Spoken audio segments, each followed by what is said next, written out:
बंद जोडत नव्या आरोपांनी राजकारणामध्ये खळबळ उडवली आहे। रोहित पवारांचा घातपाताशी संशय।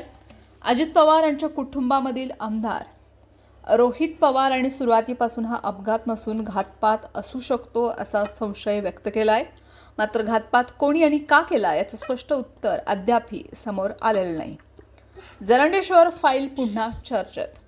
सातारा जिल्ह्यामधील कोरेगाव तालुक्यामधील जरंडेश्वर साखर कारखाना प्रकरणामधील कथित गैरव्यवहाराची फाईल पुन्हा उघडकीस आल्याचा दावा केला जात आहे। या संदर्भात खासदार संजय राऊत यांनी केलेल्या वक्तव्यामुळे राजकीय वर्तुळामध्ये चर्चा रंगली आहे। राऊत यांच्या म्हणण्यानुसार जरंडेश्वर कारखाना प्रकरणामधील फाईल केंद्र स्तरावरती गेल्यानंतर ती बंद न करता पुढील कारवाई सुरू ठेवण्याचा निर्णय घेण्यात आला। त्यानंतर राजकीय समीकरणही बदलली आणि या घडामोडीचा संबंध अजित पवारांच्या मृत्यूशी जोडला जाऊ लागलाय असा आरोप त्यांनी केलाय।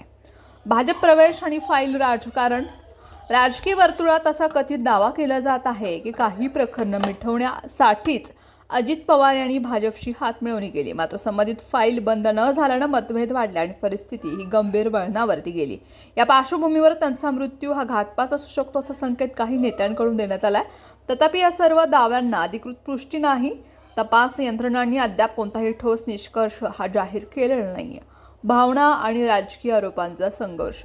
अजित पवार यांच्या निधनामुळे त्यांच्या समर्थकांमध्ये तीव्र भावनिक वातावरण आहे आणि दोषी कोणीही असो त्याला कठोर शिक्षा झाली पाहिजे अशी भूमिका अनेकांनी व्यक्त केली। मात्र त्यावेळी मृत व्यक्तीच्या नावावरून राजकारण करू नये अशी भावना देखील व्यक्त होत आहे। तपास अहवालाची प्रतीक्षा।